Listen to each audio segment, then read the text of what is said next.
investment opportunities that could benefit my country, Uganda, and the entire East African community. And I traveled with him on the same private jet from Uganda, landed at Wilson, only to face some kind of fracas where he was disassociated from me, his host from Uganda. But what beats my understanding, even while in Uganda, there were lots of reports that Harun was a terrorist, even before he left Kenya. Now, within the East African Community protocols, I don't think Kenya would allow a terrorist to travel to Uganda. I don't think so. So we understand that there is a political terrain in Kenya, but we all appeal to the people responsible that let's keep politics out of business, because if you attack business, you're attacking employment opportunities for East Africans, Kenyans, Ugandans, Tanzanians, whatever. So this kind of act is a disappointment, one, to the leadership, and in myself, somebody that believes in the East African integration. This is just, something nonsensical. But also I would want to take this opportunity to respond to a section of MPs from the ODM who attacked my President Yoweri Museveni, attacked the ruling NRM party, even as though they were doing it to gain political momentum. They need to be schooled on matters diplomatic relations,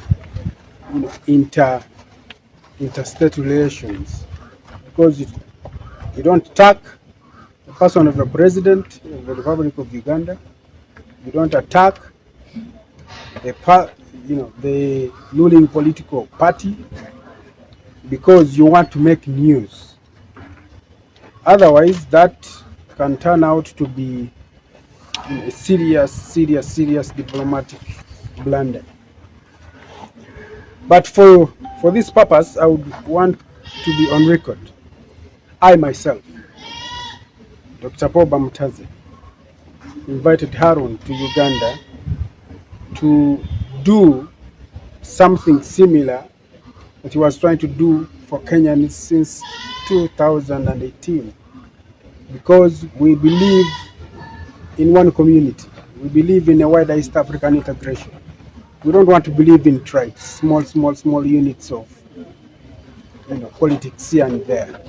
We want to believe in a wider community that will give our people jobs, that will give our people hope, that will give our people future from global persecution. That's what we believe in, and that's what my president believes in. All of you understand that President Yoweri Kaguta Museveni has championed the integration ever since the first collapse. He's the one that ignited, the reignition of this community, because he knows that at the end of the day, Kenya cannot stand alone, Uganda cannot stand alone, Tanzania cannot stand alone, Rwanda, Burundi cannot stand alone, South Sudan, DRC. But together as a bloc, we can sit at the negotiating table.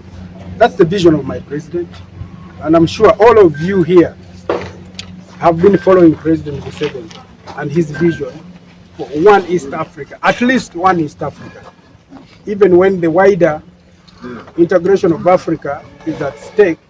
But at least we can start with blocks, and that has been the vision of my president. So, such acts demoralize me as a person who has been pushing this integration agenda. You travel with somebody on the same aircraft, he's been discussing integration and how his zeal towards the African race his contribution that he can bring on table for us East Africans, and then you land at the airport and the person is taken away from you. That is demoralizing. Now, I would want to just appeal to the people responsible, the Republic of Kenya, and where the East African go. Let's try to manage our politics and desist from involving potential business investments that are coming to our region by some sort of cheap popularity politics. That's my humble appeal. You understand? And seeing a section of MPs bashing President Museveni and the NRM, that's quite on the unfortunate bit, because even Right Honorable Raila Amolo Odinga has on so many occasions campaigned for President Museveni. So why does his party come out at the last hour to say, okay, William Ruto is going to seek for political lessons from President Museveni, which was not the case in point. This Harun we are talking about here has done substantial investment in Kenya.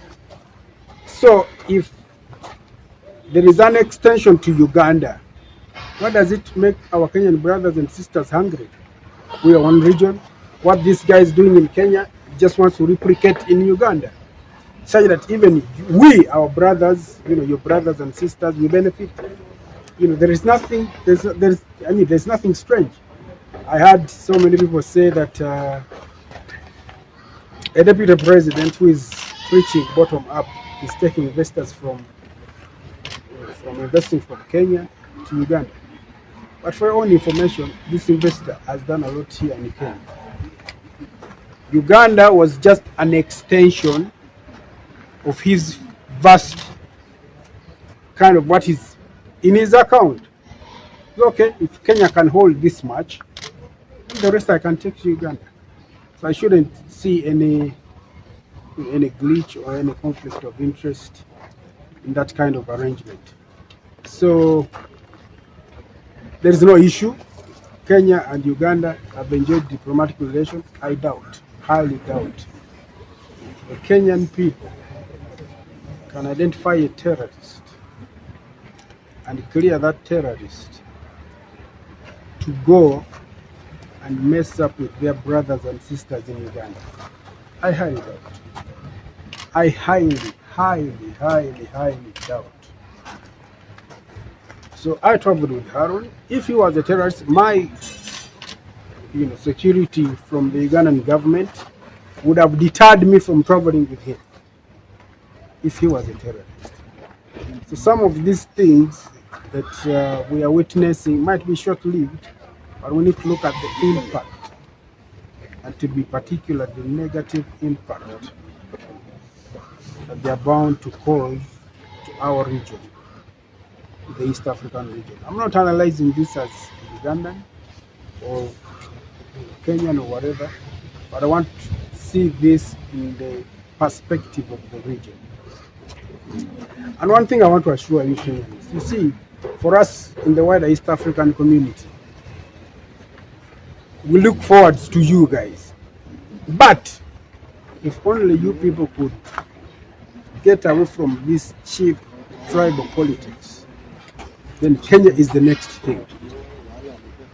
We look at you as our economic hub of the region, as a one-stop center in terms of economic dynamics.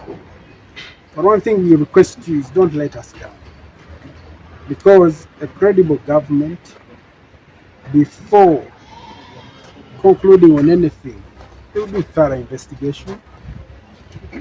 I'm sure if this guy was a terrorist, believe you me, President Uhuru Kenyatta will pick up the phone call and call President Museveni. So that guy that he is coming there with my deputy president, he's a terrorist. So we get him off, let my deputy president come to Uganda, conduct his visit as an East African, mark my words.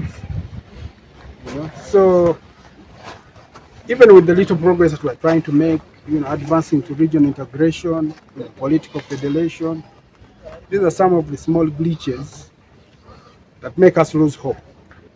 And like the coronavirus has taught us, the world over, not even the global powers are thinking, no, they're not thinking about us. So we need to think about ourselves. And this is the opportunity. You cannot talk about diplomacy when you lock somebody, you lock the embassy, for heaven's sake, embassy to which you sign diplomatic protocols from accessing a client. In the first instance, if you had an issue of terrorism against this guy, I'm sure, beyond reasonable doubt, that you would contact the tax embassy. So I hope that this turns around to be a positive thing for all of us, and we just leave it up to God and the leaders within the East African community. Thank you.